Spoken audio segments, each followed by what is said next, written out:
What do you make of this no lending scenario and possible re-acceleration?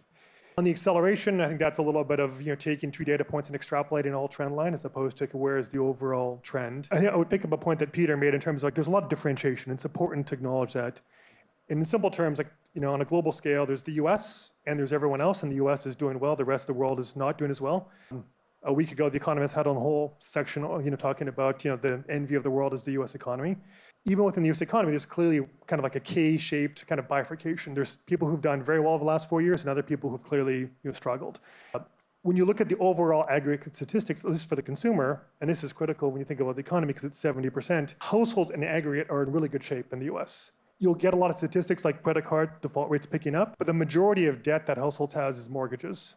Most people locked in at sub 4% back in 2020, 21.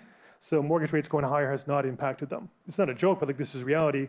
There are a lot of people who borrowed 30 years at 3.5%, and for the past year or so been able to put money in money market funds at 5.5%. That's a pretty good trade for average households.